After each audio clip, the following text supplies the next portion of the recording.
In response, we have readjusted our domestic expenditure priorities and ensured that the domestic safety nets are provided to cover the gap that occurred.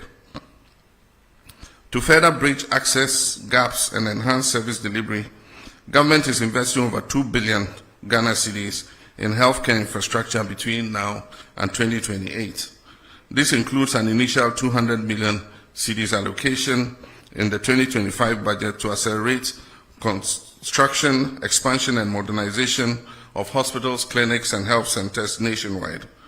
Whether in remote rural communities or high-density urban centers, our aim is the same, a health facility within reach of every Ghanaian. Cabinet is awaiting a report from the Honorable Minister of Health on the status and stage of completion of the Agenda 111 hospitals to determine a way forward for their completion. Our approach to economic management goes beyond improving the macroeconomic indicators. It's about making the Ghanaian household feel the impact in their everyday lives. As the popular saying goes, the real economy is not in statistics, but in the pockets of the people. And that is why I take pride not only in the clear signs of recovery and stability, but in the direct relief Ghanaians are experiencing from our economic policies. Today we are seeing a stabilization in the price of goods and services, with inflation dropping significantly from 23.8% in December 2024 to 11.5% in July 2025, the lowest inflation rate recorded since December 2021. But this isn't just about numbers, it's about being felt across markets and homes. The prices of key commodities are falling, and for the first time in years, brands and businesses are actively advertising their price reductions, a sign that recovery is not only real but tangible. Official trade associations have presented data to Parliament that shows that up to 4,500 different items on the market have seen varied price reductions. We've stayed current with our bond repayment obligations. In a significant endorsement of Ghana's economic recovery efforts, global credit rating agencies, S&P Global Ratings, have upgraded Ghana's country credit risk from junk to B- with a stable outlook, reflecting renewed investor confidence and the positive momentum in economic management. To maintain this positive momentum of our economic recovery, we're increasing Ghana's productivity through bold job-creating initiatives. And one of the most transformative among them is our 24-hour economy initiative, a policy that is designed to boost micro and small and medium enterprise, modernize agriculture, and expand employment opportunities across key sectors. This initiative is not just about keeping the lights on longer, it is about unlocking new shifts of productivity, widening access to jobs, and building a resilient, inclusive economy that works for all. Only yesterday, Cabinet approved for onward submission to Parliament the 24-hour authority bill. Already we're seeing key institutions take the lead in actualizing the 24-hour economy vision. The Ghana Publishing Company has transitioned to a full 24-hour operation. The Passport Office and Ghana's foreign missions have also rolled out round-the-clock services to expedite passport processing and improve service delivery.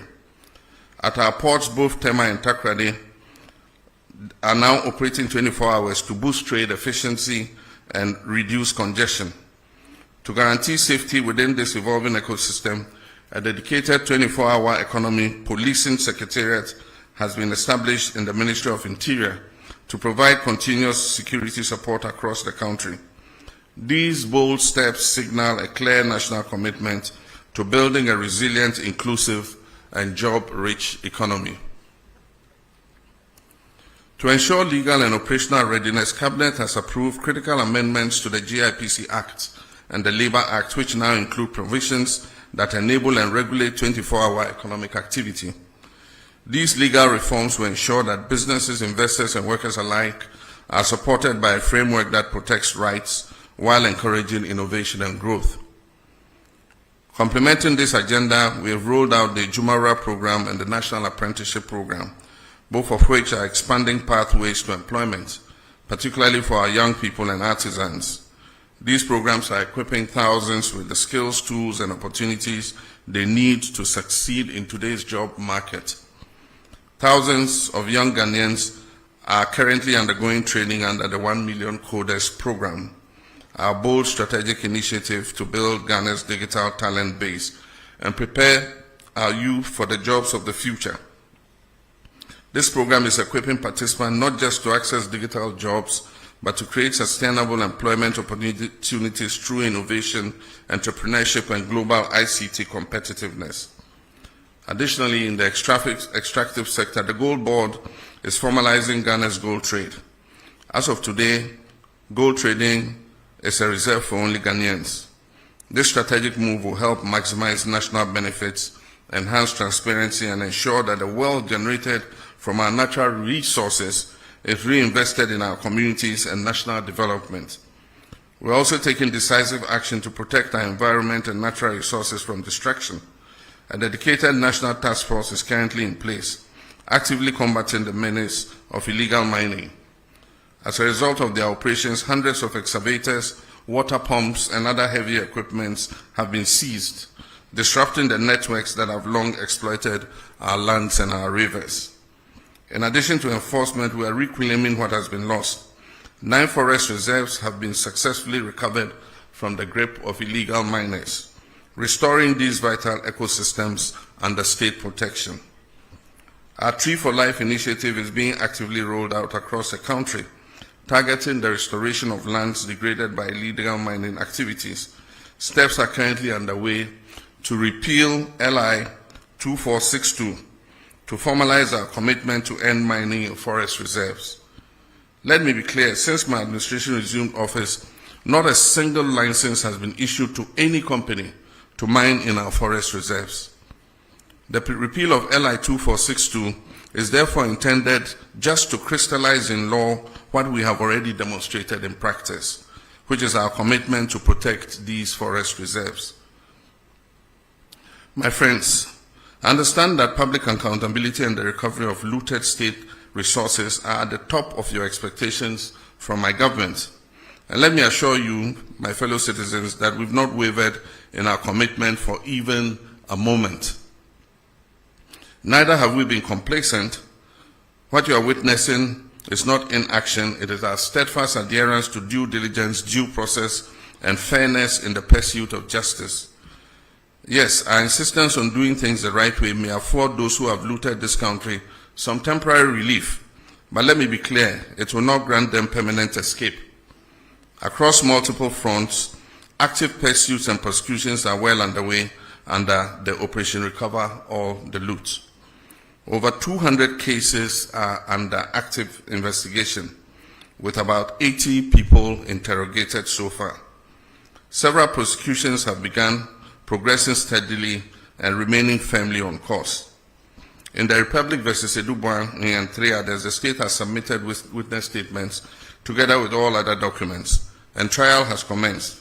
And the first of 3 prosecution witnesses have been called and have been cross-examined by counsel for the accused person. With the SkyTrain case, for instance, the prosecutors have secured a trial date, as all preliminary matters have been concluded and the trial is set to commence. For the National Service Authority case, due to its expansive nature, charges have been drafted and will be filed as soon as the legal year begins against the following person: the Republic versus Osei Sibe, the Republic versus Eric Nyaku, the Republic versus Gifty Owari. Also for the National Cathedral, we are awaiting a forensic audit from the Auditor General. Additionally, charges have been drafted and are ready for filing in the case of Republic versus Wuntumi and Akunta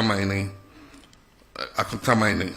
The Economic and Organized Crime Office, IOCO, is finalizing its report with respect to Exim Bank transactions.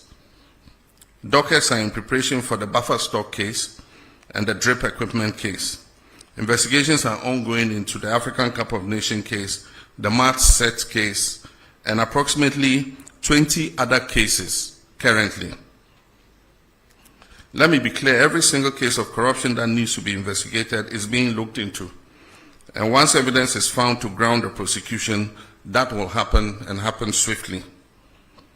Looking within, we launched a code of conduct for public officials with an insistence on strict compliance.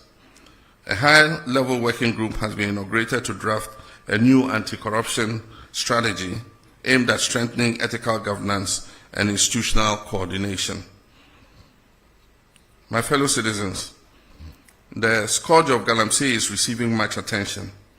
We've established the National Anti-Illegal Mining Operations Secretariat, NIMOS, as the Central Operations Command Center coordinating the national fight against illegal mining and its associated environmental degradation. In a coordinated effort across all security agencies and the Ministry of Lands and Natural Resources, 440 excavators have been seized. Over 1,400 arrests have been made, with suspects awaiting prosecution. Over 300 Shamfang machines have been confiscated and destroyed. Over 900 water pumps seized from illegal mining sites have been handed over to the Ministry of Agriculture for distributing to farmers for irrigation purposes. Of Ghana's 288 forest reserves, 44 had previously suffered varying degrees of destruction from illegal mining. Notably, 9 of those reserves had become no-go zones due to the presence of armed groups. Through the Ministry of Lands and Natural Resources and with support from the security agencies, we've successfully repossessed all 9 of these red-zoned forest reserves. However, over the weekend, the Jimira Forest Reserve and the Anria Futu section of the Ofinch Shelter Belt was re-invaded by illegal miners after these were handed back to the Forestry Commission. The military is currently working with NIMOS to repossess those reserves and establish a permanent presence in those liberated forest reserves to prevent re-incursion by illegal miners. 980 personnel have been recruited, trained and deployed in the western and savannah regions. They conduct daily operations on major river bodies, serving as community vanguards to ward off illegal mining activities. An additional 1,020 personnel will be recruited and deployed by the end of the year, bringing the total force to 2,000 blue water guards. The next phase will focus on dechemicalizing and restoring our water bodies to their pristine state. Feasibility studies for this critical restoration efforts are currently underway. In collaboration with the Ministry of Transport, the Ministry of Finance, GRA Customs Division and the Ports and Harbours Authority, we've instituted a system for the proactive tracking of all imported excavators and earth-moving equipment from the port of entry. 1,200 excavators are going through the permitting process from the Transport Ministry, clearance from Customs registration with DVLA, and tracking at the Minerals Commission. So far, we've registered 1,015 earth-moving and mining equipment.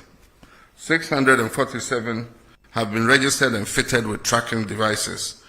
There are an additional 600 equipment at the ports awaiting clearance. An additional 350 tracking devices are expected by September 12, 2025 to enhance this monitoring effort. The Constitutional Review Commission is actively engaging stakeholders across the country, gathering views on how best to shape the future framework of Ghana's democracy. This inclusive approach ensures that voices of citizens, civil society, and institutions are reflected in the evolving constitutional order. Friends, internal security is important for economic progress. Pursuant to our commitment to improving security, we have earmarked 1 billion Ghana cedis to retool our security agencies. The Ministry of Energy has recently granted a declaration of commerciality for the Eban Akoma oil and gas discoveries in Cape 3 Points, Block 4, confirming their commercial viability. This paves the way for the joint venture partners ENI Vitol, Woodfields, and the Ghana National Petroleum Corporation to proceed with a full plan of development of this oil well. This milestone brings us closer to increased oil and gas production, job creation, and enhanced energy security, reinforcing our commitment to responsible resource management for the benefit of all Ghanaians. We've also approved the construction of a second gas processing plant, GPP2, to double our national processing capacity and set the stage for cheaper, cleaner, and more reliable power generation. This landmark project alone is expected to save the country close to $500 million every 2 years by drastically cutting our reliance on expensive imported liquid fuel. Beyond the cost reduction, it is projected to create over 1,000 direct and indirect jobs, fueling both industry and livelihoods. We can all attest to the fact that the looming threat of Dumsor we inherited in January this year has been averted. Through strategic interventions and swift action, power supply has remained stable across the country, ensuring uninterrupted electricity for households, businesses, and essential services. We've made significant strides in restoring fiscal decentralization. In the past 8 years, only 40% to 50% of the District Assembly's Common Fund was reaching metropolitan, municipal, and district assemblies, constraining their capacity to deliver local services. Our government has reversed this trend. District assemblies are now receiving 80% of their allocation directly.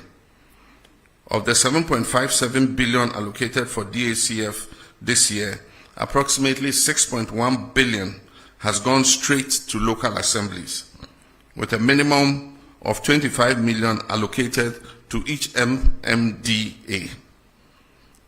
Already the first quarter disbursement of 987 million for MMDA administration, monitoring and evaluation, and 20% is allocated to finished legacy projects. Simultaneously, all statutory funds such as 2.03 billion to the National Health Insurance Fund and 2.71 billion to GET Fund, covering NHIS, arrears, and free SHS, have been released in full, underscoring our commitment to public service delivery and local empowerment. Next week, I'll cut the sword in 3 locations to signal the start of the Big Push program. The first phase understandably covers mainly the road sector. Everyone will admit that over the last 8 years, our road infrastructure has deteriorated remarkably. This year alone, almost 14 billion Ghana cedis of our oil and gold revenues have been earmarked for the Big Push program. Critical road projects such as the Ofankor and Sawam roads, which were chronically underfunded, have been transferred under the Big Push program and recently received a release of almost 1 billion cedis to ensure speedy completion by the end of second quarter of next year. My media colleagues, our reset agenda remains on course, and I've remained unwavering in my commitment not only to the promise I made to you in the run-up to the 2024 elections, but to the principles of honesty, transparency, and probity and accountability that define good governance. I'm resolute in laying foundations for economic recovery, resetting our institutions to reflect the demands of modern governance and enhanced service delivery for every Ghanaian. I'm driven by a deep determination to see the dreams of our forebears for an economically independent and self-reliant Ghana realized in our lifetime. I'm equally determined to restore Ghana's rightful place as a respected voice and actor on the global stage. With your continued trust and support, I'm confident that we will not only meet these goals, but also build a nation that serves the hopes of this generation and the aspirations of generations yet unborn. May God bless us all, and may God bless our homeland, Ghana. I thank you.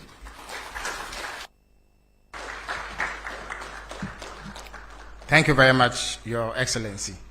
At this stage, we will delve straight into the question and answer session, which will be guided by the following rubric. There will be one question per questioner, and this is to ensure that we maximize the time. This program is supposed to last for 1.5 hours, and we are due to leave here at 9:30. I would also entreat you to avoid lengthy preambles to questions so that we can afford as many of you the opportunity to ask questions. There will be 5 batches of questioning with 4 questions in each batch. 2 microphones will be placed on either side of the middle row to enable these questions to be asked. So at this stage, I'll call on the ushers and stewards to position the microphones so that the questions could be asked. Okay, so the gentlemen on either side of the middle row are with the microphone. So if you want to ask a question, please put up your hand. You catch my attention, I will. All right, so we have the president of the Ghana Journalists Association who is supposed to embody your collective aspirations. So I would accord him the courtesy of asking the first question. So Mr. Jumfo, you may ask the first question. After which I see Kojo Prekodankwa, and then the Moses of Bloomberg, and then one lady in the middle to bring the number to 4. Mr. Jumfo, you may ask your question, please. Thank you, Honorable Mr. President. Thank you so much for this opportunity, and having been given the opportunity to set the tone for the media encounter. Permit me to commend you for availing yourself for this media encounter and for your commitment to transparency and accountability. Your willingness to face scrutiny just 8 months into your term set a commendable example of good governance. We also wish to commend you for your assurance and firm commitment to safeguarding the safety and protection of journalists across the country. Now my question, Mr. President, as you may be aware, remuneration and general working conditions in the media are not the best, especially in the state-owned media, which falls under the authority of government. This situation is a key factor in our low ranking on the World Press Freedom Index under the economic indicator. What measures is your government putting in place to improve working conditions in the state-owned media and also to provide relief for those in the private media? Also, assault on journalists are on the rise, and I know this is of great concern to you as a journalist yourself and a proud member of the Inky fraternity. The Ghana Journalists Association would therefore like to know what your government is doing to address this disturbing trend. Thank you, Mr. President. Thank you very much. Kojo, you may have the microphone now. Good evening. My name is Kojo Prekodankwa, Kesben Media. In your remarks, you did touch on the issue of mining, and I want to commend your government with the achievements you chalked. But recently, we heard that Ghana Water Company is proposing almost about 280% increment in tariffs. One of the major reasons they raised has to do with Galamsey and how it is affecting them to get us good or potable water. In this way, I would want to ask, Mr. President, would you then consider the argument that we should have the state of emergency when it comes to illegal mining? Thank you. Thank you very much, Kojo. I believe I called the Moses of Bloomberg. Yes. Your Excellency, thank you very much. My name is Akol Moses, a correspondent of Bloomberg.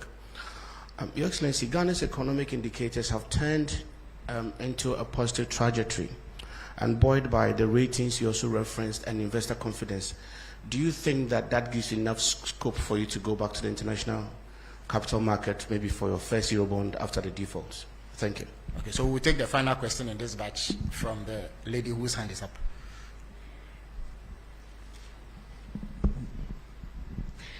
Medase, Idiame Jeso, ene apena pukua, when near me wo, Adam Brand, Sadum TV, and Adam FM. Masembisa Efa and Kania boy and the Yenim say ECG, a proposed 225%. Yenim said me more and to by a base 2.45. In July, it was through by 14.75. Then now see him say a bind one is so the 24 economy. Or the Bayejima na Ghana for the Duenya Mufaso. It is say ECG the 225% increment eba. Yenim hawa proposal no any hunkumudi bekone percentage of the bejina. Ebeko Ghana for Bibena company say ano yedin. Ye bisa se betumenya susanso ewo 24-hour economy no so Ghana fobutum ena ebiom so aban be hwese obeso asene eye subsidy ama omanfo ho atoma na medase. So His Excellency the President will field these questions at this stage. Thank you. Thank you very much, President of GGME. Your question is a double question, one on remuneration and the other on assault of journalists. With regards to remuneration, I would say that it's not only journalists in the state-owned media who are dissatisfied with their salaries. Public service salaries are not living wages. I agree with the TUC that we must work towards a living wage. All of us are dissatisfied with the salary we get as public servants. The private sector offers better remuneration, but that's why we have to work together to grow the national cake so that we can pay ourselves better. And that is why there's agitation for cancellation of Article 71 in the Constitution, because we all must feel the pinch so that we can grow things together. But when you cushion a certain constitutional class and they have more cushy remuneration than the other people, then it creates a kind of discrimination between public service.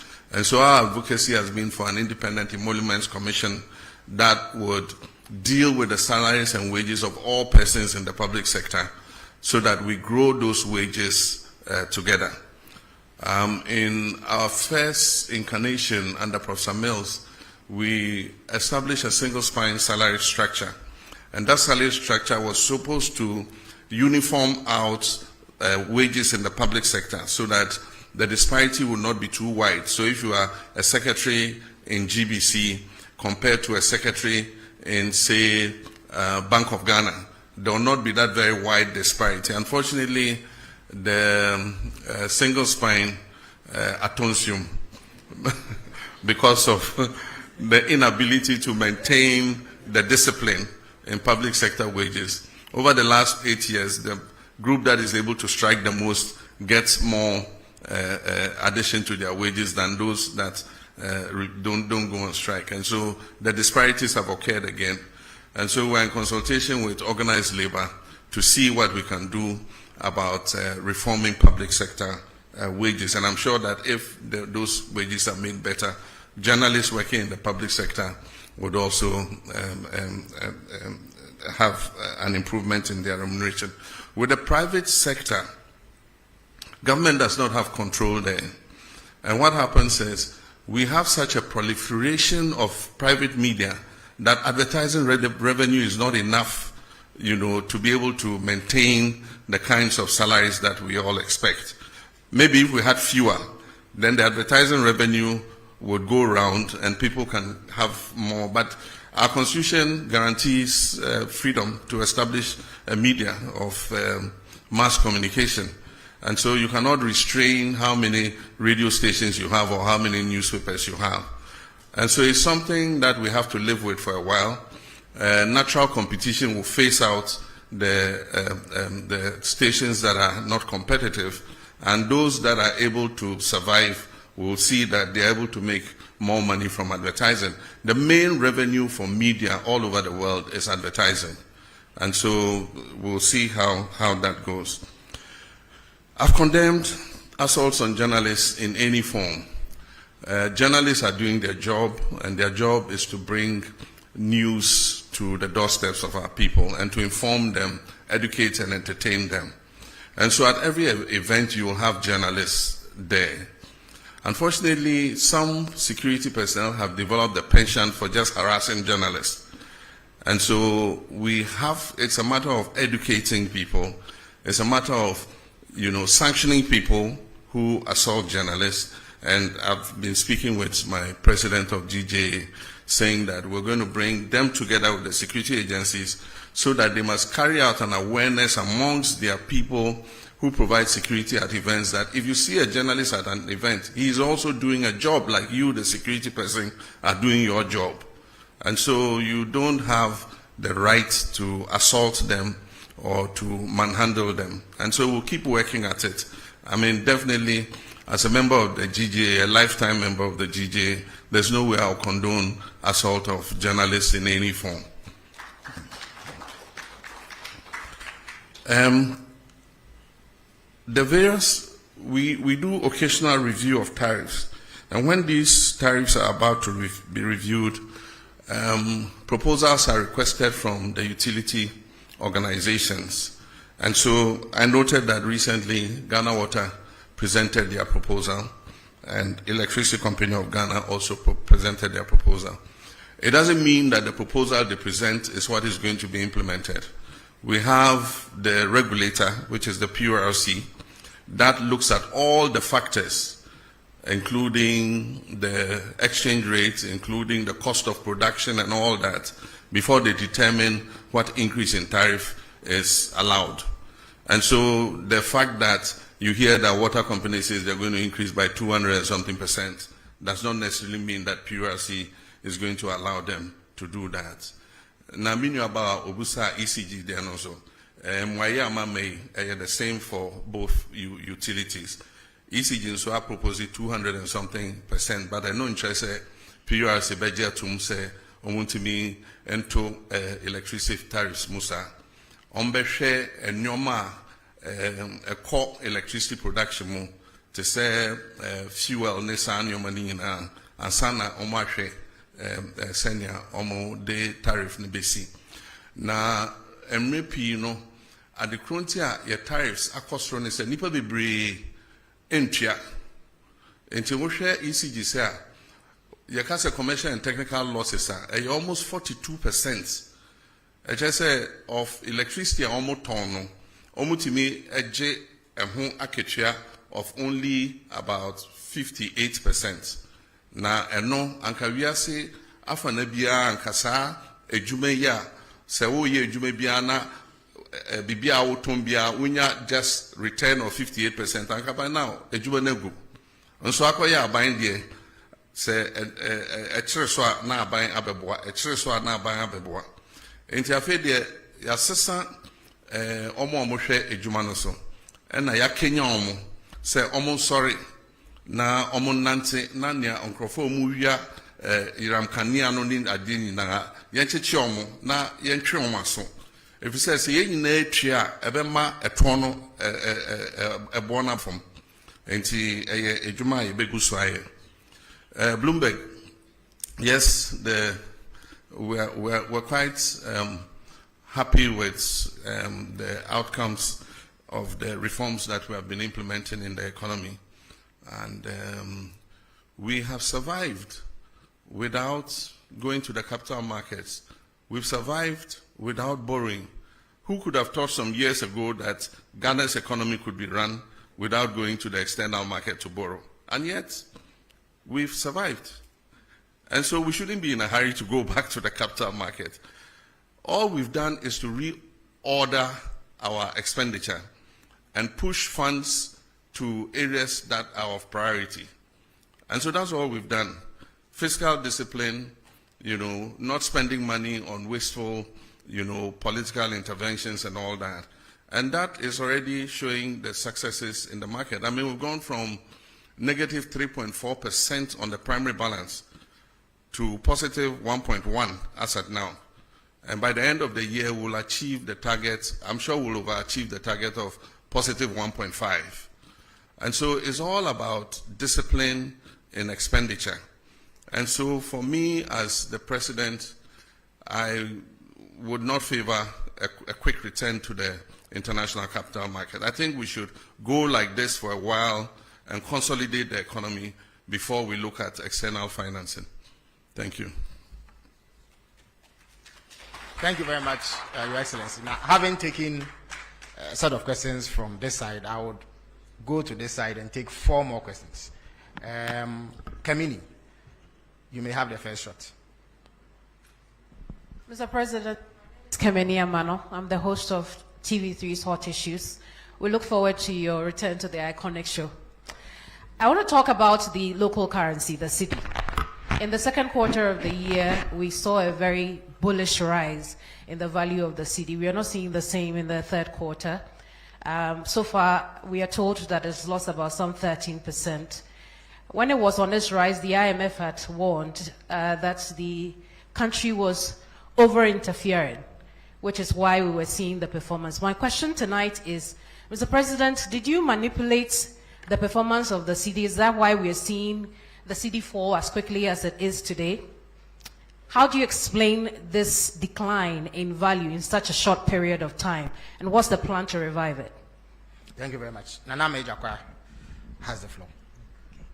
Patramidin Nana Mejakwa, TV. My question is oral. I'm saying, Mr. President, what can PR for oral?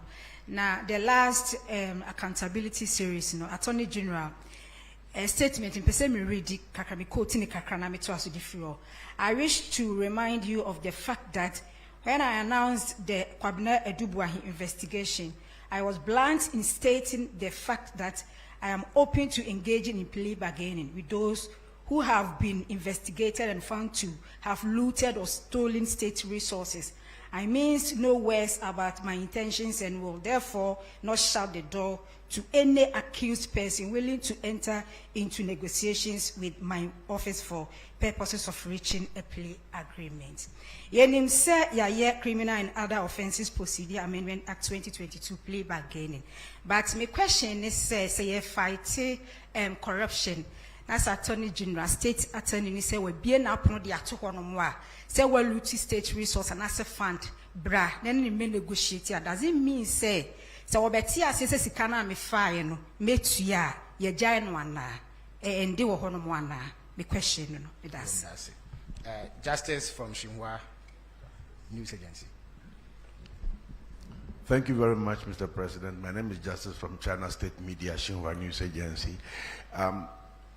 Looking at the global trade crisis that was ignited by the United States President, people have been wondering what countries like Ghana would be doing as a response.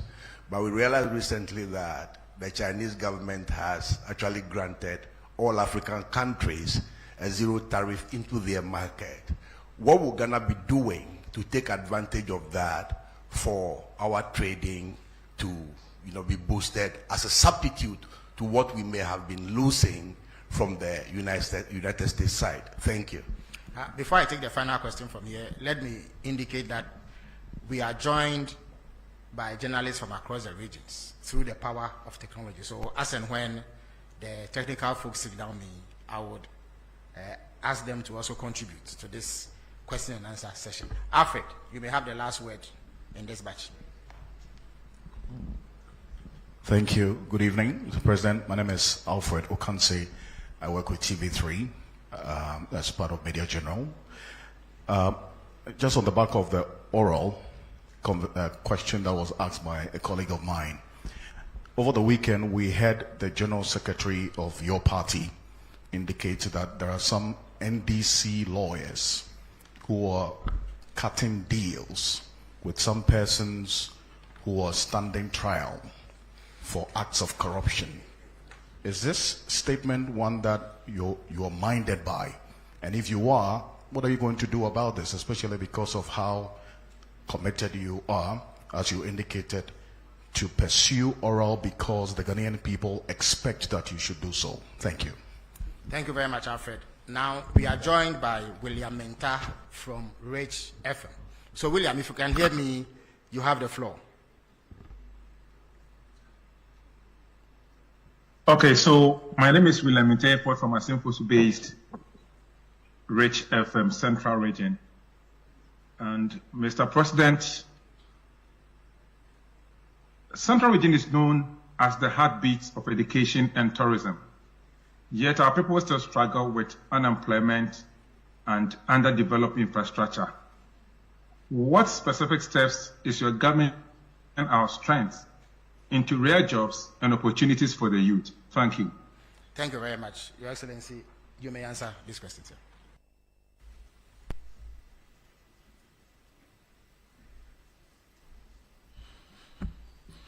Thank you very much. The first question is about the rise in the value of the cedi. We recognize a very steep appreciation in the value of the cedi in response to the reforms that we were carrying out. And for those of you who listened to me, there was one occasion where I said people were asking whether it will go below 10. And I said, it is dropping, but it will find its true value. It was undervalued at 16, and it probably is overvalued at 10. But somewhere between there, we have the real value of the cedi. And so I believe that it is about stopping rapid depreciation of the currency. Almost every currency would realize either depreciation or appreciation in the course of a year. But when you have steep depreciation of about, like we had in 2024, 25% depreciation in the currency in the first half of the year, it makes planning difficult. And so, yes, Bank of Ghana has been intervening in the forex market, but they've withdrawn. And what happened was that because of the rapid appreciation in the value of the cedi, we saw an exponential increase in imports, because then people could buy cheaper dollars, and so they could import more, which is a natural economic phenomenon. But on the other side, exporters are not happy because they get less cedis for what they export. And so every country tries to find out a balance where exporters are able to do good business and importers are not overburdened by high forex rates. Where that lies, I don't know. I'm not a central bank. But the cedi is making an adjustment, and I believe that it will settle at a certain rate, and we will make sure that any depreciation that occurs in the value of the cedi is within a margin of about 5% per annum. That is what we target. And so for now, there's still speculation. It's also coincided with a period where we saw a reduction of 50% in remittances, because citizens in the diaspora were taken aback by the rapid appreciation of the cedi. And so if somebody was building a house, if he was going to send $100,000, it meant that he was losing a certain percentage of that 100,000. And most of them would decide to adopt a wait-and-see attitude and say, oh, no, as for cedi, it's not possible that the cedi can regain its value to that extent. By all means, it will go up again. So I'll hold back my remittance until the cedi goes back up. So we saw a 50% reduction, but there were also some other factors. There were some money transfer companies that were collecting cedis abroad and not repatriating collecting dollars abroad and not repatriating the dollars. There were other which were investigating. There were other cases where people applied through the commercial banks for foreign exchange to cover imports. And those monies are transferred to pay for imports, but the imports never came into Ghana. And we've studied a period of 4 years, and over the period of 4 years, about $42 billion was taken out of this country without the corresponding imports coming into the country. And so we started sanctioning some banks, and soon we'll start interrogating some individuals who ostensibly took money out against imports but never brought those imports. We want to know what happened and if there was wrongdoing to sanction whoever it is. While we work to stabilize our economy and improve the value of our currency, we must protect that currency, because a strong cedi is good for all of us. But when that happens, some people try to take advantage of it. And I think that we should all condemn anything like that. FR investigations now with regards to oral.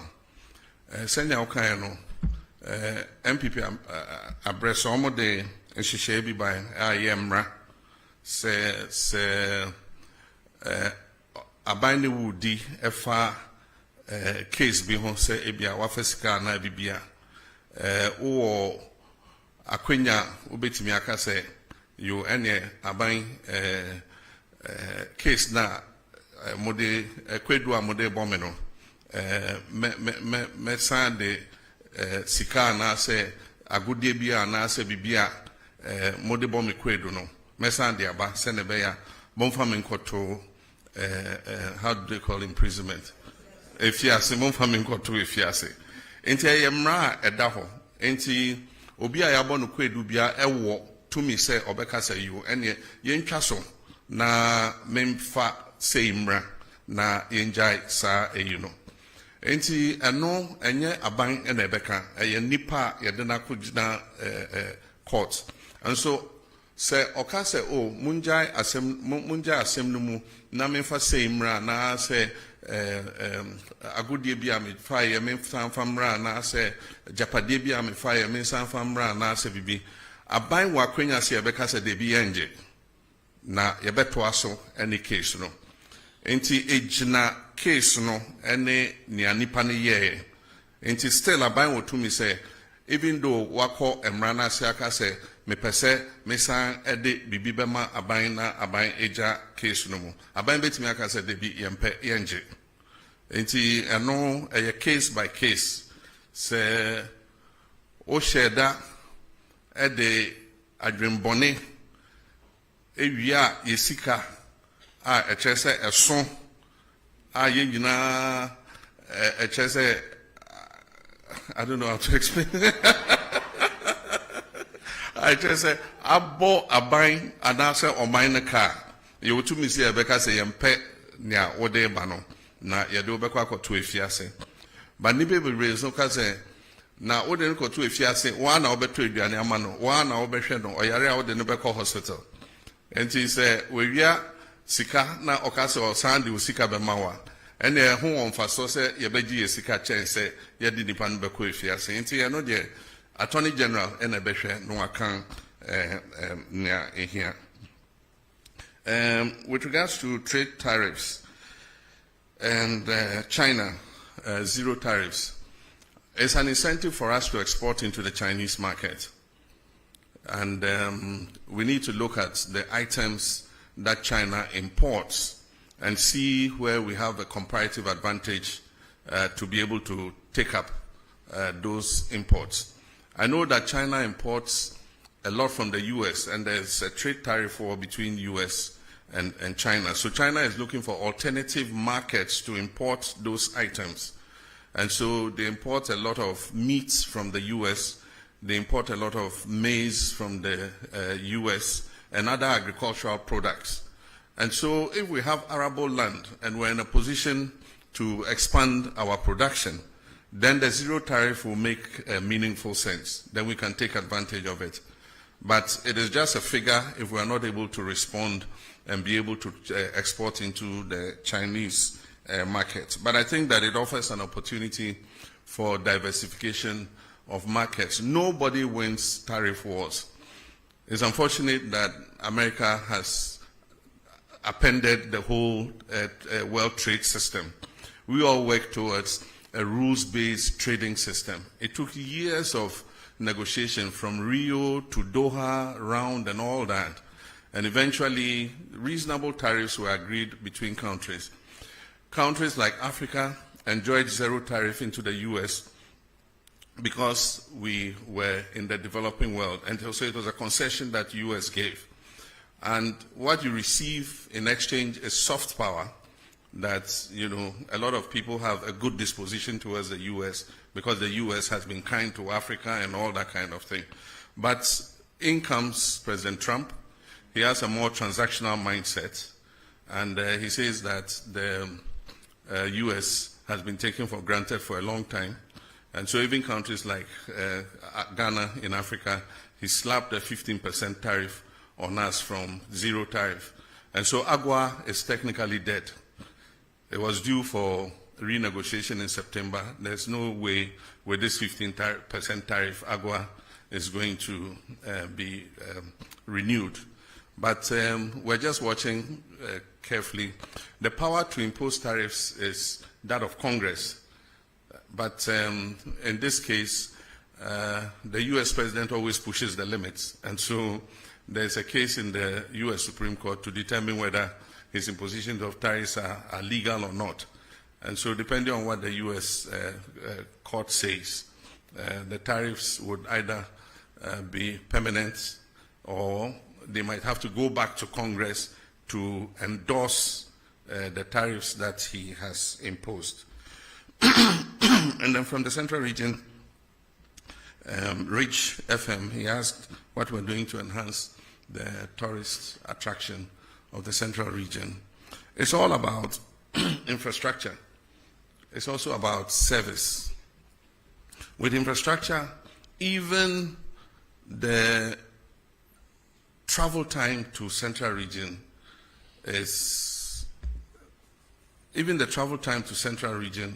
a major problem.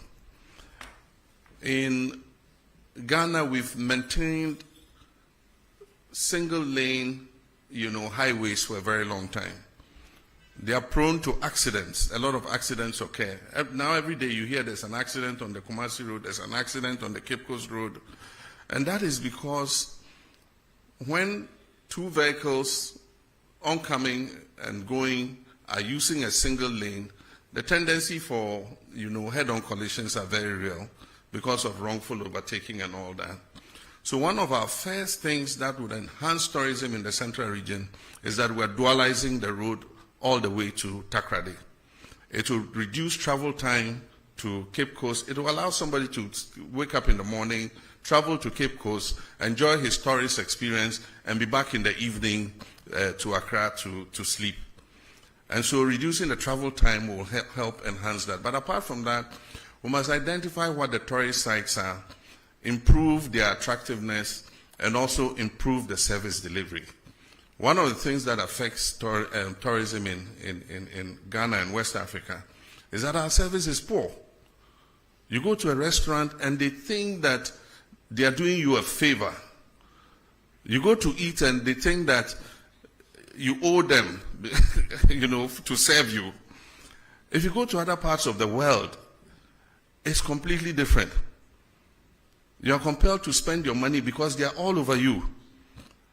Even before you finish the drink that they have given you, you are halfway. Can I bring you another drink?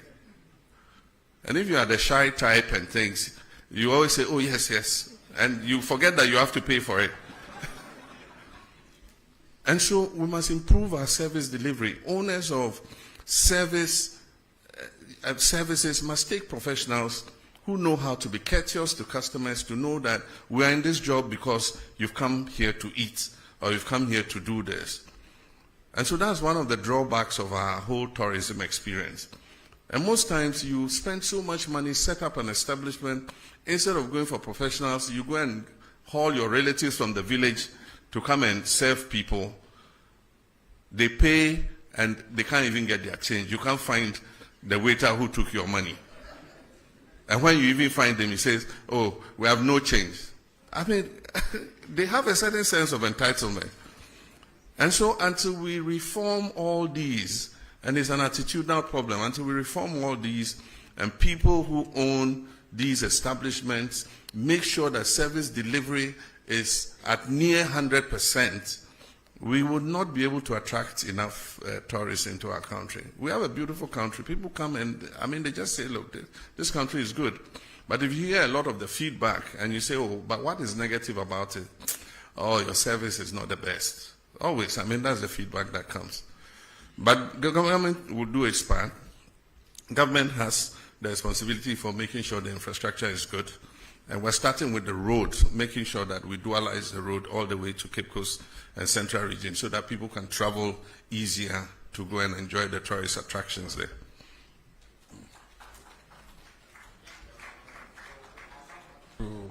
The middle row. So Bernard Avle of Channel 1, Sadiq Adams, Mahama Haruna from the Savannah region, and there's a lady at the back there, and Joshua from GH1.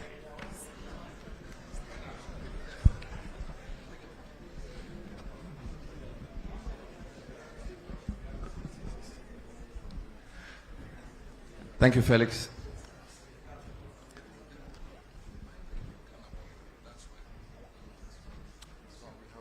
Thank you, Felix. Before my question, I'd like to indicate that there was a question on Galamsey, which I believe has... Yes, I just prompted His Excellency, and he will deal with it. Yeah. Thank you very much.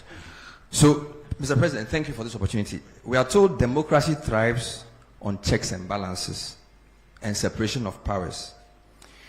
Your party has a 2/3 majority in parliament.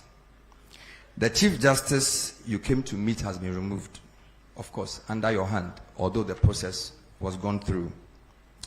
There is talk of the EC chair and the leadership, quote, not being fit for purpose by members of your party.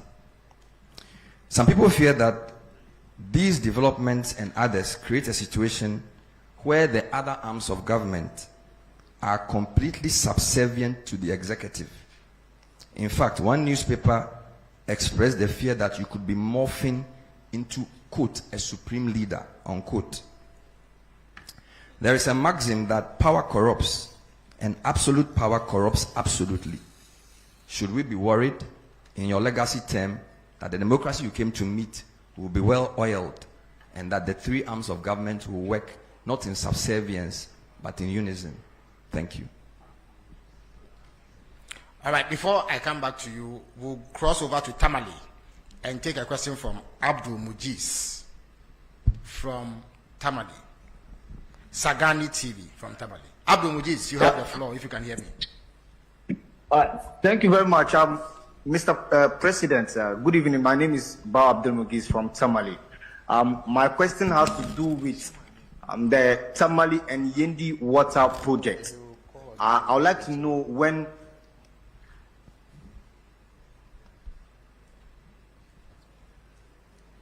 Well, we seem to have lost Abdul, but I think I can continue for him. He would like to know when the Tamale and Yendi water projects will be executed. Yeah, Sadiq, you have the floor now.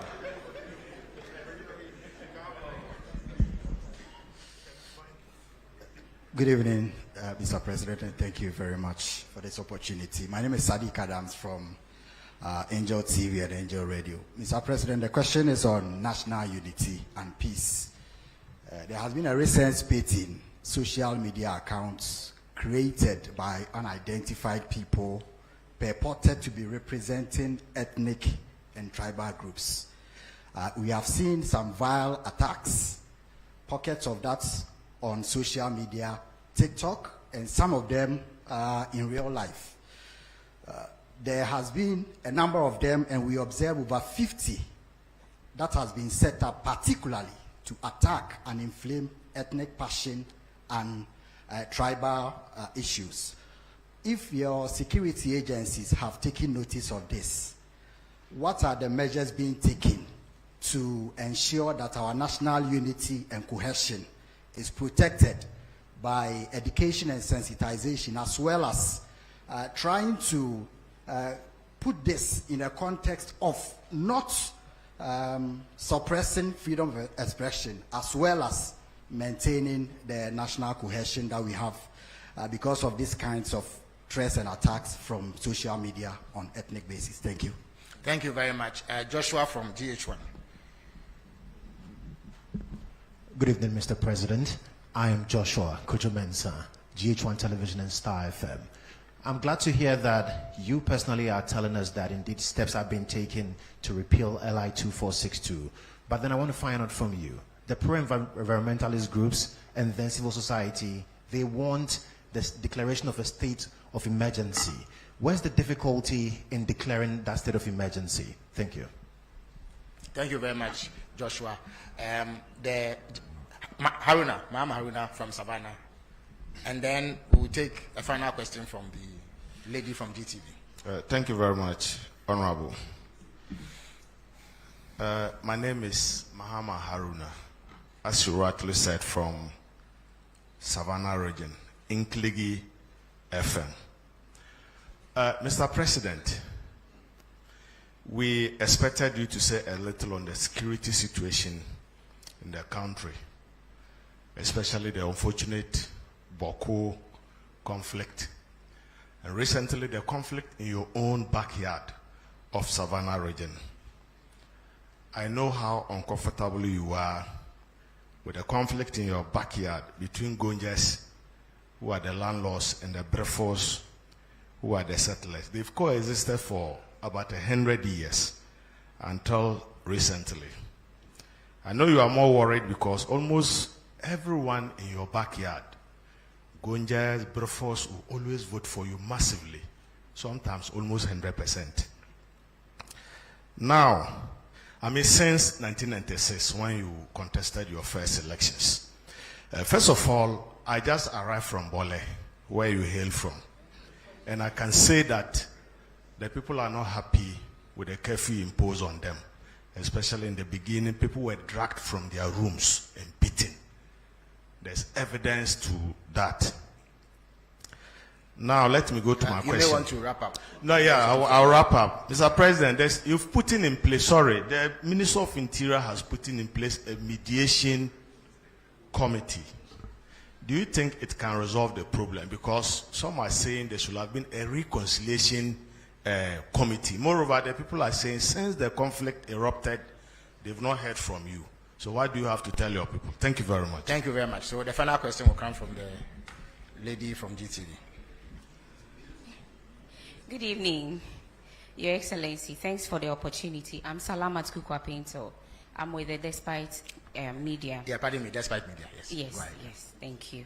I wanted to hear something for creative arts industry when you made your presentation, but I didn't hear anything.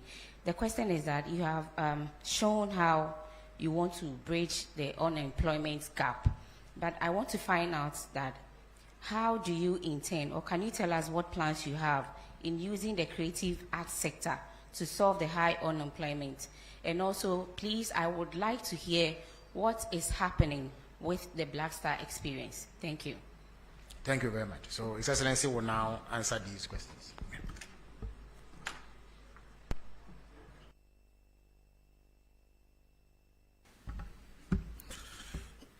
Thank you very much.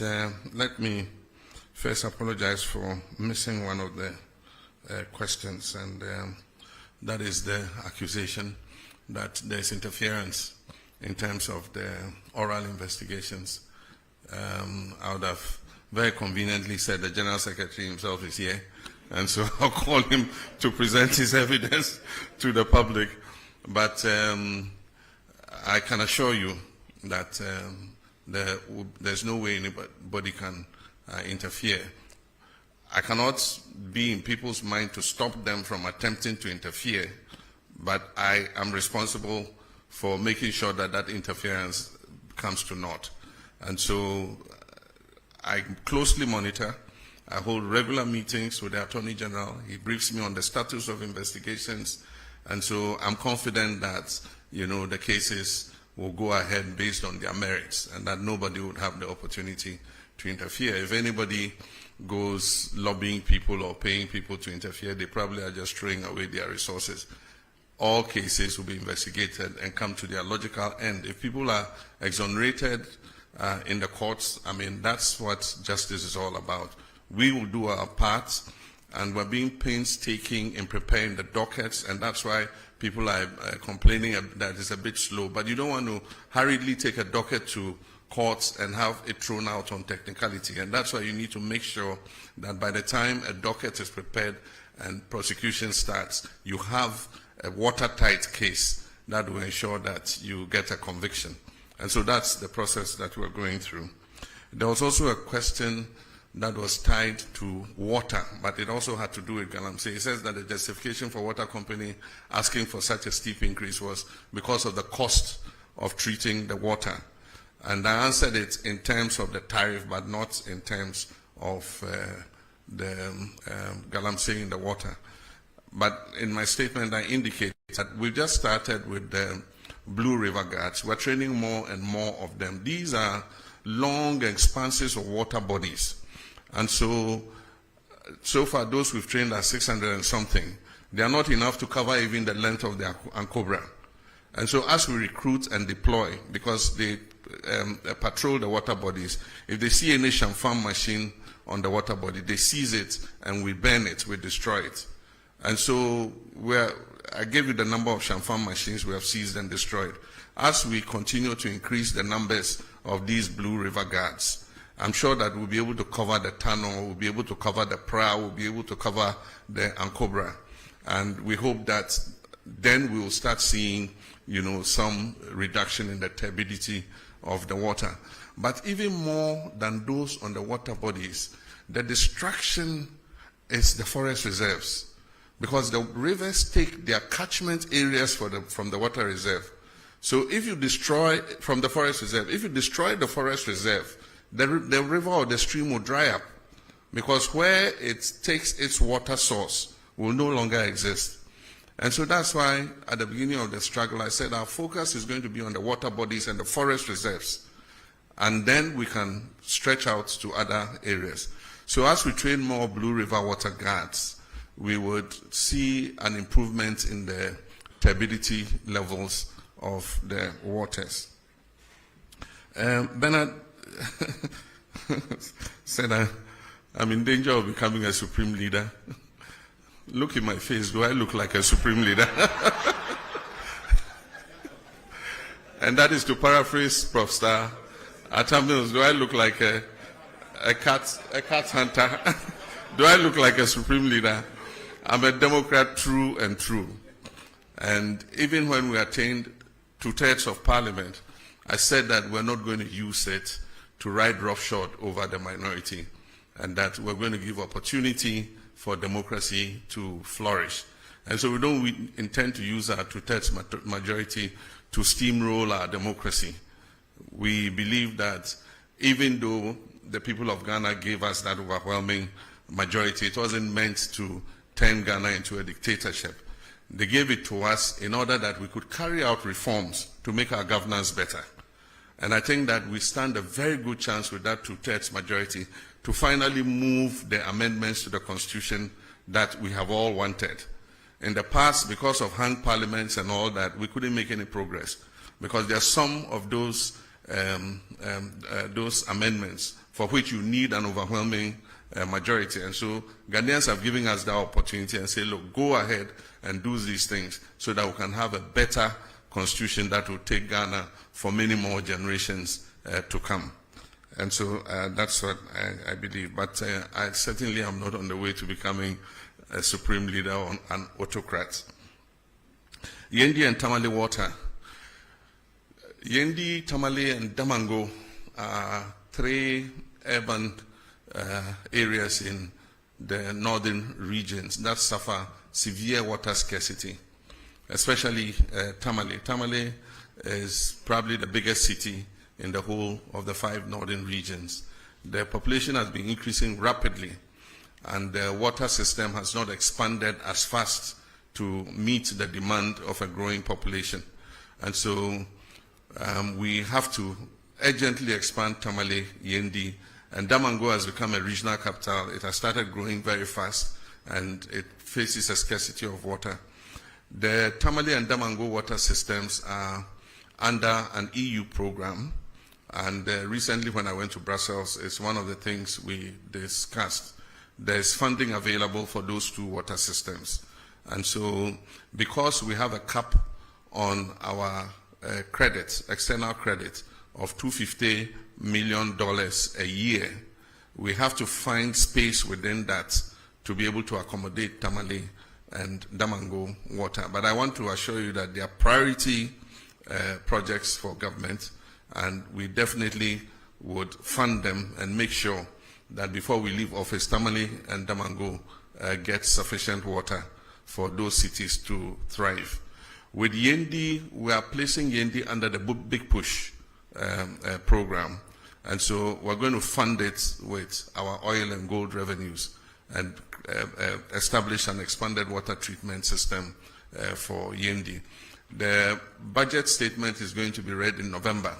And in the budget statement, details of these projects will be included in the budget. The last time the GJA came to me, I mentioned to them that as the world changes and new technologies come, we're moving from not having just the traditional media into having what we call the new media. These are all the new social media instruments like TikTok, like Facebook, like X, and all of them. And so the traditional sense of journalists like you, most of you trained and working in media houses that have a corporate identity and can be held responsible for the information that you put out is beginning to change.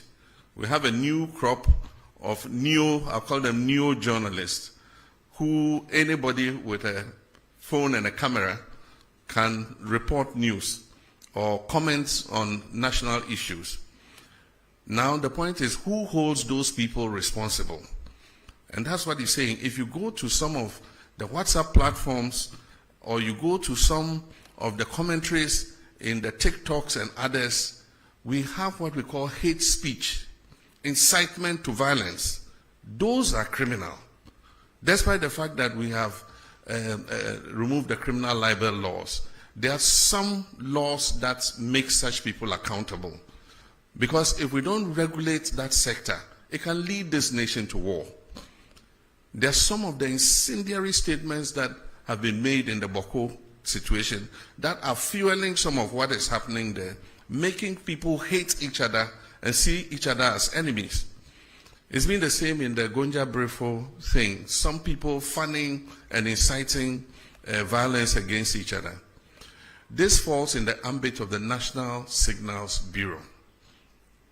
And so the National Signals Bureau now has the technology to use your IP number and find you wherever you are. So I'm sending a signal to Ghanaians that we can find you those doing those hate speech and things. We'll use your IP number, we'll trace you. And when we trace you, we'll deal with you under the criminal code for inciting violence and disturbance of the peace. But I believe that beyond that, we must start making regulation for this new media, because it's unregulated. And so anybody just takes a phone and says, oh, this plane crash, I wish that so and so had been the one in the helicopter and had died, and dwarfs have eaten him in the forest. I mean, why would you say something like that? And so we need regulation for that new emerging media. But in the meantime, the National Signals Bureau has been given the full authority to track down people who do that kind of thing and bring them to be sanctioned under the criminal code. I've been reluctant to implement a state of emergency in the Galamsey fight because we've not exhausted the powers we even have without a state of emergency. We have the opportunity to arrest anybody, to confiscate any such thing. There are laws for forest protection and all that give us enough powers to be able to act. Implementing a state of emergency might sound nice, but it should be the last extreme, the last resort. So for now, let's exercise all the powers we have. And if it becomes necessary for a state of emergency, then we'll look at it. It means we have to go to Parliament. The President can't just declare a state of emergency without, going to Parliament, because there's a limit to how long you can maintain that state of emergency. And so I believe that we still have leverage to continue to fight Galamsey without necessarily implementing a state of emergency. It means that we have to delineate the areas where the state of emergency is operational. And if you look at the area where Galamsey is taking place, it covers several districts of our country. And so we would do it if it becomes necessary. But for now, I think that we've given the security services enough powers to be able to deal with people who are found to be involved in Galamsey. With regards to the security in the Sola, Tuna, Kalba, and Bole districts, it was an incident over a small plot of land, like the land you put a container kiosk on. That's all. And it has led to over 30 deaths. Somebody has his house, and there's a land between the house and the street. And he wants to build shops on that land. And then there's a dispute with the chief. And then it leads to gunfire and then deaths. It's most unfortunate, like the questioner said, these are two groups that have lived in peace for so many years and are intermarried. There are people from one side who are married to their others, people from one side that are married to others.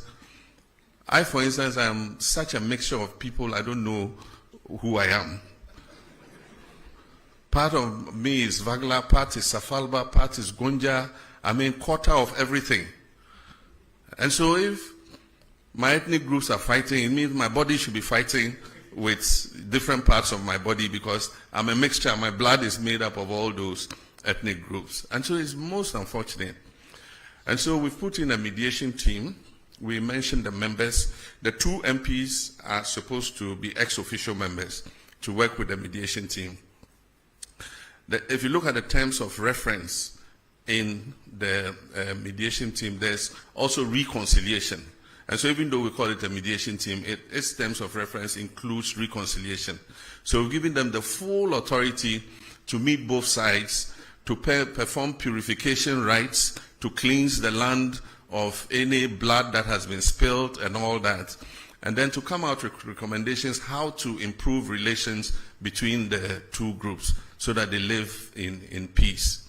There are few feudal practices that have been complained about, you know, where people are called to chiefs' palaces and shipped, or they are forced to give up their animals and things. We need to look at all those practices too as we go forward. We're in a modern society, and so sometimes some of these things we must take another look at them. I've been accepted by all sides. Indeed, sometimes my greatest supporters were people of other ethnic extractions other than my own Gonja extraction. I won elections not because I was a Gonja, but because of the person that I was, you know, and I enjoyed a good relations with. And so even though I haven't visited yet, I have not gone there yet because I want peace to have a chance, but I've been pulling the strings. I sent a delegation to the Yegbonra to prevent him from leaving Damango and going to Biniri, which would have escalated the conflict. And he listened to me as a father, and he refused to go. I stopped the Bolera too from going there. We gave the chiefs an escort to go and see the place where the incident happened. And I think that that has lessened tensions. As I speak, we've given the security services the authority and the resources to begin to bring some of the displaced people back to their communities. And so we're going to work hard to make sure that we bring peace to Gonjaland. We need peace to develop. Our common enemy is poverty, it's not each other. Savannah is one of the poorest regions in the country, and so we must rather be fighting poverty rather than fighting each other. The last one, the creative arts. The creative arts is one of the important sectors. What we notice is that the creative industry creates jobs faster than the traditional sectors that we have known. By the time sector or manufacturing creates 1 job, the creative sector, digitalization, knowledge industry, arts and things would have created about 5 jobs. And so that's an area in which we have to continue to invest. And that is why we created them as a ministry together with tourism. The Black Star experience will take off. They've been working on all the foundational issues, and you'll soon see a sign of it. In the next budget, we're going to make some allocation for the creative arts, for the film fund, and to support Kuma Wood and all the filmmakers, to support the music industry, to support the arts and all that. We need to put our money where our mouths are. And I think that the creative arts are a good representation of our culture and who we are as a people. Thank you. Excellency. Unfortunately, due to constraints of time, we would take a final round. So I will start with the gentleman from TV5 Le Monde, and then let me be inward looking and call GTV, who I superintend. I see Kojo Yankson at the back. Let me come this way and call the gentleman from BBC. And then I'll give the final slot to a lady, the lady at the back. That would be it. Which of them? There are 2. Oh, they are both in black, incidentally. Well, one has more white than the other, so I'll call her. All right, so Le Monde, you have the floor. Good evening, and thank you for having me tonight. My name is Victor Cariou. I'm the Ghana correspondent for Radio France International, TV5, and Le Monde Afrique. These questions concern the diplomatic relationship between the United States of America and Ghana and Africa, and the deportation of migrants from the US to third countries in Africa. Your Excellency, with regard to this matter, how do you perceive the recent deal between the US and Rwanda, Eswatini or South Sudan? And also, has Ghana already received migrants from a third country deported from the US? Or if not, is Ghana considering doing so in the near future? Thank you. Thank you very much. GTV has the floor now.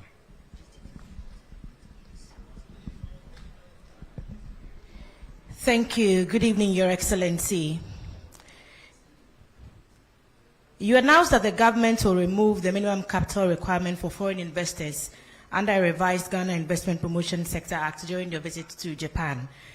Your Excellency, is the government not removing the protection that shields Ghanaian enterprises by removing the minimum capital requirement?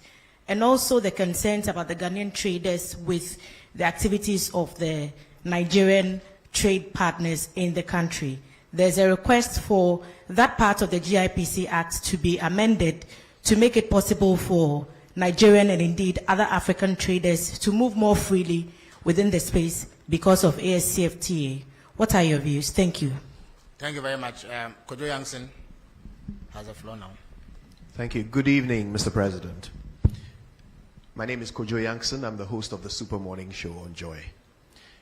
Mr. President, you've already talked about how important it is to safeguard the water bodies and the forest reserves. But over the past 9 months since you became president, the turbidity levels in the water bodies have worsened, according to the Water Resources Commission. Ghana Water Company supports this by saying that they've had to shut down several treatment plants because the water sources are too polluted for them to process. Besides that, we know that there have been increased incursions into forest reserves for Galamsey. We've also heard from your transport minister that we are importing more excavators than ever before, over 200 a day. My question about this is about its effect on the economy. Recently, the finance minister has been touting the work of the Gold Board led by Sami Jemfi for being an anchor to the economy, especially when it comes to stabilizing the city. My question is, does your government know, is your government able to tell the difference between gold from Galamsey and gold from regular concessions when the Gold Board is buying gold from local producers? And could it be, because so much of it comes from Galamsey, could that be the reason why we are seeing some reluctance recently in the fight against Galamsey, in the sense that the IGP's efforts have been stopped and he's brought back his men from the forests? Could this be because? Thank you very much. I think your point is made. So I'll turn to the BBC now. I'm Thomas Nadi from the BBC World Service. Mr. President, during our interview last year ahead of the elections, you mentioned you were going to establish special courts to fast-track the trial of corruption cases. Could you update us on how far you've gone with that? And also, some of the oral cases border on national security, particularly the Edu Boahene one. Do you intend to take them out of court? Thank you. Thank you very much. The lady in a lot of white and black. Good evening, Mr. President. My name is Bernice Abubeidulansa. I'm a broadcast journalist with GH1 Television. In your speech, you mentioned that you are committed to resetting institutions. But there are many Ghanaians watching us tonight who are either on the verge of homelessness or struggling to get money to rent, not because they don't have money, but because we are not sticking to our rent laws. I just want to ask when your reset agenda will reach the housing sector, particularly for the State Housing Company Limited in putting up real affordable homes for many Ghanaians, and the Rent Control Department in protecting vulnerable Ghanaians? Thank you very much. His Excellency has granted a special dispensation for the lady in less white and more black to ask a question. After her, we will grant yet another dispensation to our friend from the Upper East region who has come all the way. And then Randy Haji of Wezo TV will bring the question session to a close. Please go ahead.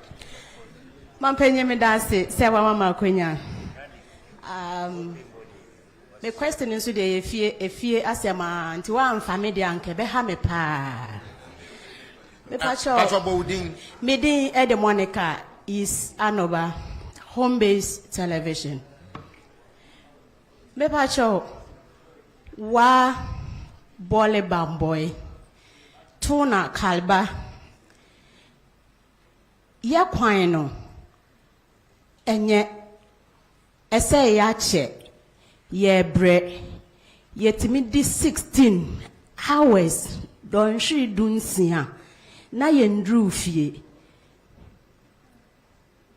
ye bisa se mampenyi de na wo ye de amayen ye mu bia ye ntimi mfasore foma na ebefe ye ne den so bin so ene bamboy enko a yetimi di don hyirim yenu ewo ho na ye mfiri mu enam so makwemu kanfo me kire am robbers omo nso afasa akwenya no so ha ye pa na musuo bo na ukokasa ukofa state transport which is STC then edue because omo no they drive with care and caution to on kan ho kra and then na wunyandri obede nyane ada sori sa na onansi na tatai wadaroma odi anka kwan ho nsem de nka oya ade pa na ye de na ye de wayi ye free musa da ben ene ye hwe wenim se obafia boy.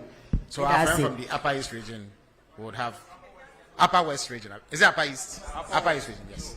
But you have only one question, please.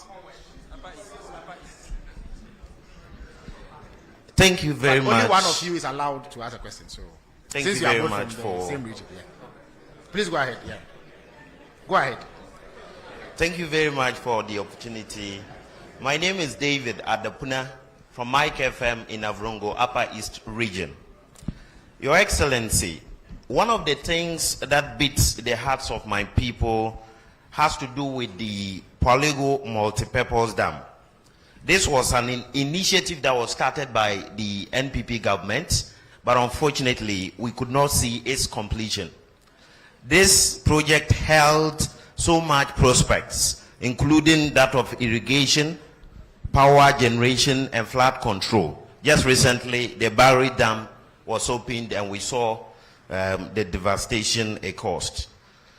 We are asking, now that the project is not happening, what plans will your government, your Excellency, have for my people so that our concerns are addressed? Thank you. Thank you very much. Okay, so please go ahead. Okay. Grant him the... Thank you very much, Your Excellency. I'm called Joshua Sir with A1 Radio and Bolga FM in the Upper East region. Mr. President, in our region, that is the Upper East region, currently we do not have a standard sports stadium. And as a result, sports and youth development are greatly hampered. The only existing structure, which was built in the 70s to serve as a sports stadium, is no longer fit for purpose.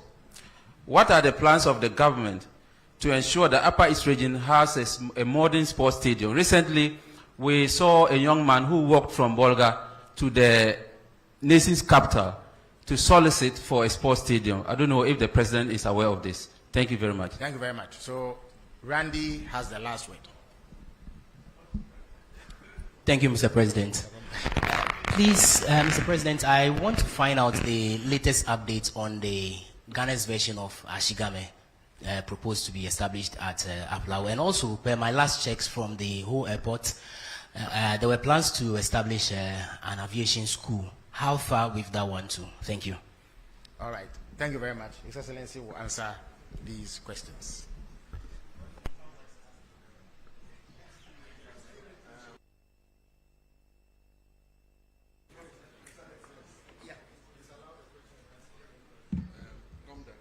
Okay, okay, Senior A.R. Gomda, the President Senior and Secondary School, has the final word by presidential fiat. Please give him the microphone. Thank you very much. Excellency, your recent directive that 2 persons be investigated for their activities regarding Galamsey went down well with a lot of people. But so far, we haven't had any outcome from it. Can you please tell us what is happening or what is going to happen? Thank you very much indeed. Okay, thank you. All right, thank you very much. Thank you very much. Senior, we used to call him Major in Ghana Secondary School. When I came to Form 1, they were in Form 3, Yeah, and he was, as a very little boy, and he was one of my protectors. He used to protect me from bullying, and that's why I gave him the last.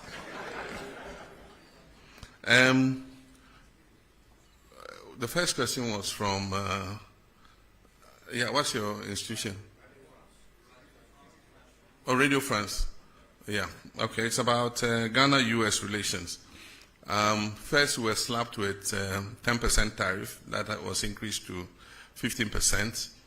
And then we're included in 36 countries that were going to be placed on a visa ban.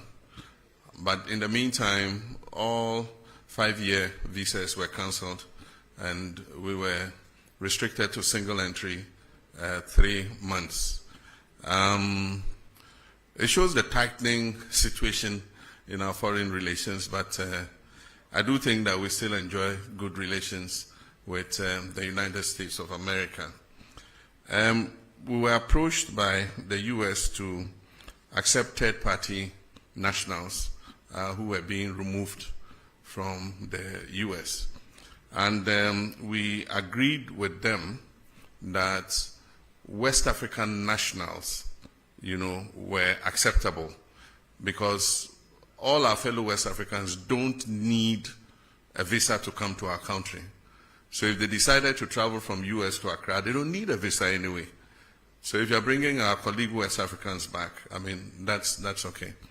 And so I think that agreement has been activated, and a first batch of 14 nationals came. Several of them were our Nigerian brothers.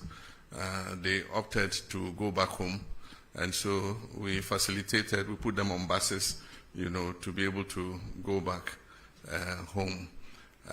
One of them was a Gambian who it's not as easy. You have to get him an air ticket to be able to facilitate his travel. So what we've done is contacted their embassy to let them know of his presence so that they can facilitate his return to Gambia. And so that's the issue with regards to deportations and arrivals. West Africa has the protocol of free movement. And so any West African is free to come to Ghana and be able to stay for 90 days.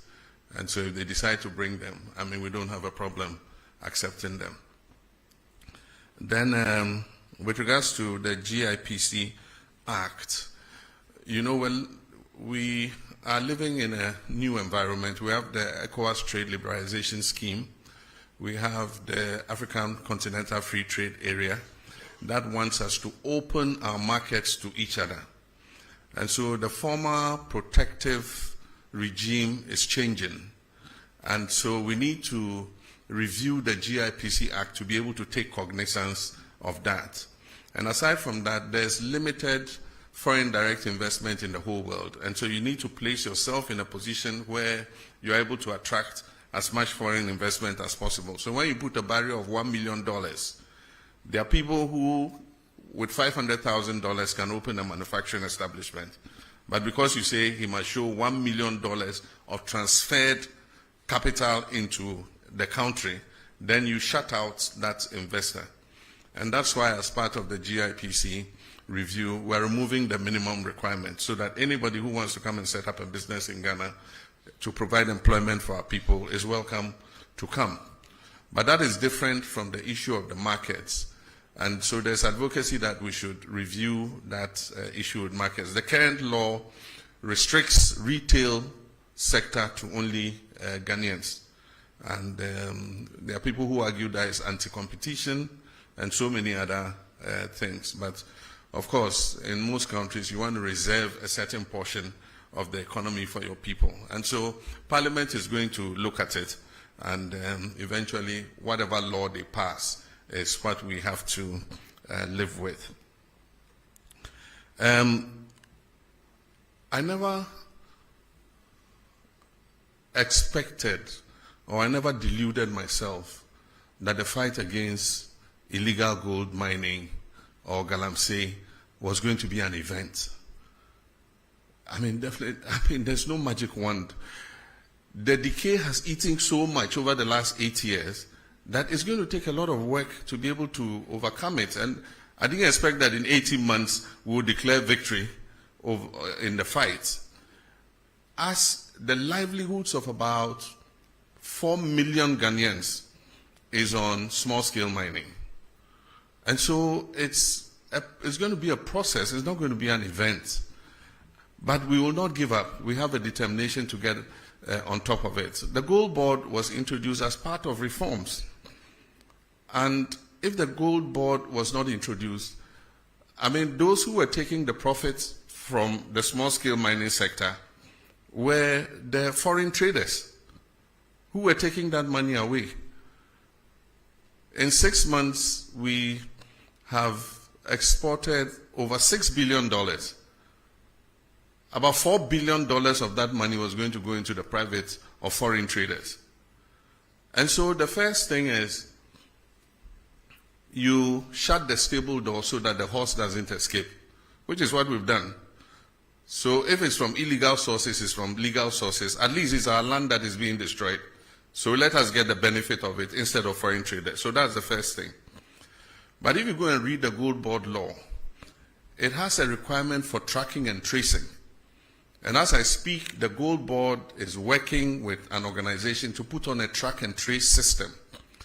And so they're going to see those who have legitimate license requirements so that they can assist them in responsible mining so that we can buy that gold off them. Once we do tracking and tracing, it's in our interest because then we can export under LBMA and we'll get more profit from exporting under LBMA. So the Gold Board is not just about buying gold, it's also about financing responsible small-scale mining. And mind you, small-scale mining is not illegal in this country. It's provided for in our laws. It's just that in many cases, we've not even trained the miners about what responsible mining is. You just see anybody who gets an excavator just goes anywhere and starts digging and washing. But small-scale mining takes place in Australia. It takes place in Canada. And so as I speak, we are organizing a trip for the Small Scale Miners Association to Australia.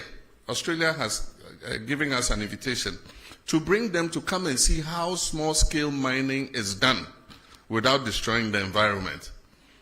And so that's something we're going to take an advantage of. And the Gold Board is leading, and the Ministry of Lands and Natural Resources are leading that charge. Only recently, our Minister for Lands and Natural Resources came back from Australia. And so we need to train these small-scale miners. The gold is a blessing that God gave us. It's a natural resource that God gave us to make life better for our people. It's just that the way and manner in which we are going about it is causing destruction to the environment. But it is the result of an increase in the gold price. And if you've read widely, you find that the same thing is happening in Peru. It's happening in several other countries because of the heightened gold price. And so for whatever little gold you are able to find, you get more money.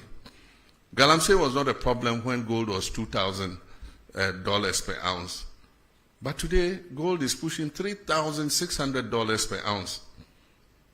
And because of the lack of jobs, jobless growth for several decades, there are a lot of young people who are coming out of school who have no job work to do. And so for them, that is the only livelihood. And so we must not think just about chasing them all over the place without providing alternatives for them. Because the alternative is that they should stay home and starve or go out and do something deviant. And that's why we came up with the cooperative mining concept, for which we recently lost our colleagues. They were going to launch it, the first of its kind in Anglo, because one of the things we said was that we're going to let the big mining companies cede off some of their concessions. Some of them have 400, 500 miles square. And there's gold in some parts of those concessions that they will never mine because the grams per ton of ore is so low. But yet, if you put a small-scale miner there, he can mine it effectively. And so we've discussed with them, and they've all agreed. And so Anglo-Ashanti was the first. They've cut a part of the concession, and that is what Omani and Murtala and Co. were going to launch, cooperative mining, so that we'll move the small-scale miners from the forest reserves where they are causing destruction and settle them on the concessions where the big mining companies have ceded. As I speak, Newmont has demarcated an area for these small-scale miners. And we have asked the big companies to mentor them and supervise them and make sure they do the right thing. So that was going to be an alternative for moving them out of the forest and other places so that they can mine under the supervision of those companies. And that's where our colleagues were going when the helicopter crashed. And so it's a program that we're going to continue so that we can give them an alternative, not just go chase them around without finding something else for them to do. And so that's something we're working on. With regards to excavators, we're enforcing the law that you must get the permits before the excavator is put on a ship. That is what the law has been, but it was not followed. And so they let the excavator land before they come and ask the Ministry of Transport for a permit. And so we've informed all the dealers that you cannot load an excavator onto a ship until you have gotten a permit. In the meantime, a lot of excavators have arrived at the port. And recently, somebody said they were being released at midnight to their owners and things. That's not true. What happens was there were so many that they had occupied a huge area of the port and congested the port. And so we found the land near Shai Hills, near the military installation.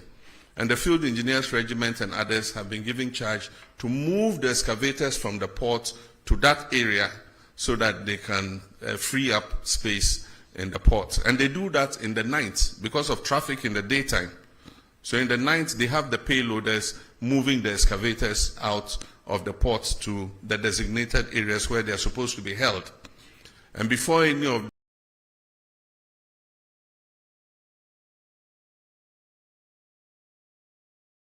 those excavators is released, they must be tracked, they must have a tracker on them, they must be registered by the owner of the excavator, and we must know the purpose for which the excavator has been imported.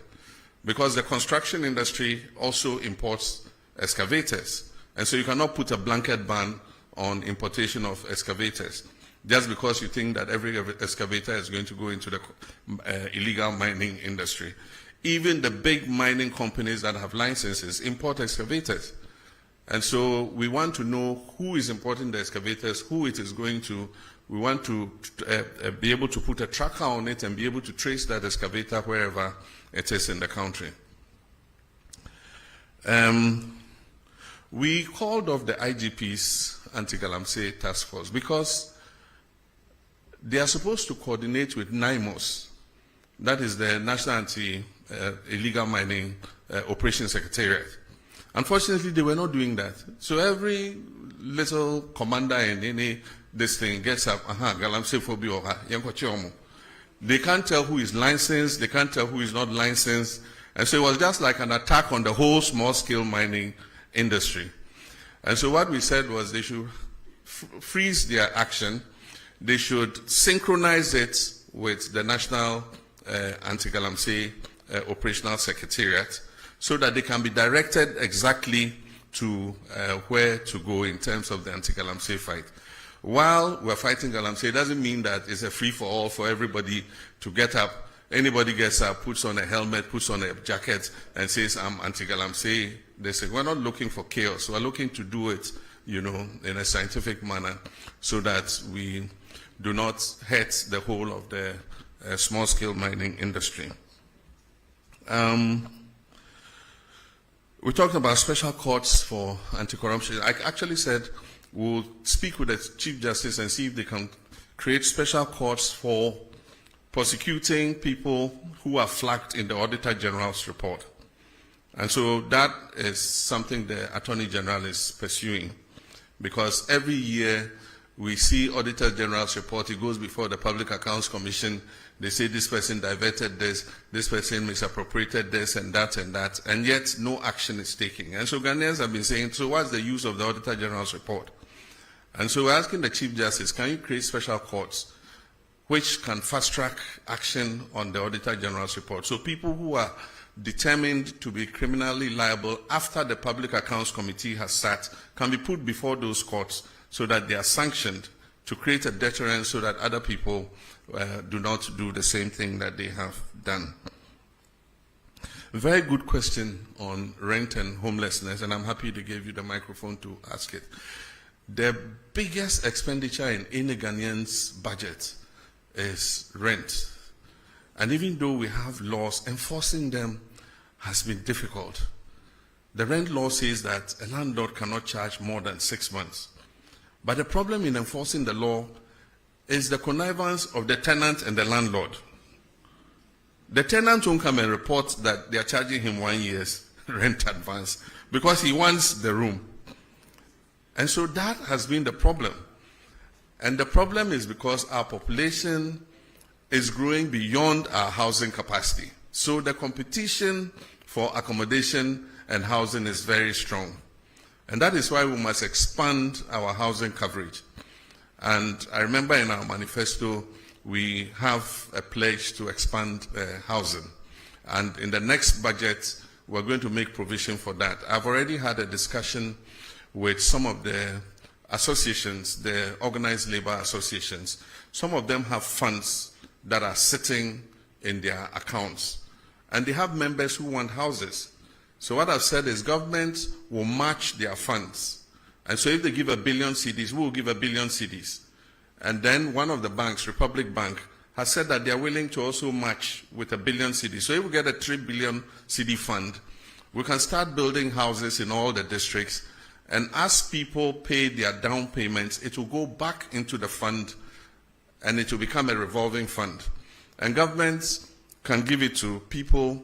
I said if you have like about 15 to 20 years before retirement, you can take a house and we'll be deducting from your salary monthly so that by the time your retirement time is up, you have your own accommodation to go to. And as we take those deductions, they will go back into the fund. So it becomes like a revolving fund so that we can increase the housing stock. But the Minister of Finance will talk about that when he reads the budget in November. Minyaba, se ufi yekrom honomo. Techiman wenchi Bamboy Bole Wa Road, a major international corridor. Na nearby, adia ba say a quine say a bedroom rebia trucks ni bebre omoko Mali any Burkina Faso a ye Bobo Dulaso a hono a hoakoye kwanya a one faso ma omo enti omo mfa techiman omo mfa kentampo kwan ni bium e ko pagansa na omo akomani because omo fa wenchi kwan na omo ko pie bole no mo pie wa no mo ko pie hamile wodru hamile a Bobo Dulaso e wo enchen ho a wo pai efa wonsa benkum so a de wo ko Bamako enti ama enhyen akese ne bebre enam sa kwan no so ekwan no so ya nye ne se ebetimi afa sa wait, how do you call wait? And ya nye ekwan no se ne befa sa enyoma na omofa no emu odu enti ama kwan na se kra enti yese obia hokuru nsuo eba na na emu meboa ho na misu mi free nti ye big push no ma shada de akoshe big push no mo enti nyame adom enche kra obehu se contractor ego so den na afi akachom se omo ye kwan na omo nye no senia trucks e fa so no emma ne nsa biom because afi hu se eho e no mo pefa Enti ye kwan no ne nye ne yie se na be ya omofa so mpo a kwan no beche amayen. Na omo ye no so se bole ye mikrom nti me se contractor na ye no bole town roads on kai na on siesie ho ema me. Enti eyade a enche bia obehu se baso. Pwalugu multipurpose dam, we are rescoping the project. And so currently the contract was awarded to Sino Hydro, but it was supposed to be funded from Government of Ghana sources. Government of Ghana didn't have the money, and so the contract was not executed. And so we are rescoping it. It means we have to do an appraisal of what the costing will be again. And what we intend is to, if possible, finance it under the big push. The last time it was to cost about $900 and something million, almost $1 billion. And $1 billion today is about 11 point something, almost 12. So that would be about 12 billion CDs. This year, the total budget for big push was 14 billion. Next year, the total budget is 30 billion. And so we'll see how we can accommodate it in phases, because it has two phases, phase 1 and phase 2. Maybe we are not able to do the 2 phases immediately, but we can start with phase 1, which is the electricity production, and then phase 2 is the flood control and irrigation. And so we're rescoping it, and you'll soon hear something about it. With regards to stadia, we promised to build stadia in all the new regions and the regions that don't have modern stadia. So as I speak, the Ministry of Sports and Recreation is doing the design and the costing for the new stadia. And Upper East is one of the regions that has been captured to receive a new sports stadium. That also is under the big push. What we're doing is Takwa Goldfields built a stadium, a standard stadium for their football activities. And I was surprised to learn it cost about $13 million. When government of Ghana has built stadia, it costs hundreds of millions of dollars. But for those of you who have gone to Takwa and see their stadium, it's a standard stadium. And I think it takes about 5,000 or more, or is it 10,000 people? And so if they could build it for 13 million, government too should be able to do same. So we've asked them to find out the architects, the designers, and everybody who did that stadium so that we can replicate it in our other regions that don't have stadia. And then finally, Ashigami, we've got the money. China is giving us money for the Aflao market. The land has been acquired, and designs are being worked on, and soon a contractor will be appointed to build the markets. And so that promise is on track. Aviation school at Ho Airport, Togbe Afede is leading the charge. The current status is that the land has been allocated, and currently surveyors are on the land marking out the demarcation for the aviation school. We're also trying to attract an MRO. MRO is Maintenance Repair Organization. And so we want to use Ho Airport as the center for maintaining aircrafts. There are a lot of aircrafts in Nigeria and other places that if we have a good MRO in Ho, we'll just fly the short distance and come and service their aircrafts there. And so we're working on that. The last question was about the referral of 2 of our executives to IOCO to investigate allegations of involvement in illegal mining. That investigation is active. Some allegations were made, and IOCO is investigating whether there was any substance to the allegation. As and when they conclude that investigation, they'll give us a report, and we'll determine what should be done. So that's it. I think I've answered all the questions so far. I thank you very much for your attendance, and this is the first in several such encounters. I'll make myself available as regularly as possible to answer any questions that you might pose on behalf of the general public. Thank you very much. Thank you very much, Your Excellency. I was actually billed to give a vote of thanks, but it would appear that you have done it at presidential level. So I'll proceed to thank all of you and indicate that we'll draw the curtains down on this program at this juncture. But before we do that, we'll all stand for the national anthem, after which His Excellency will depart.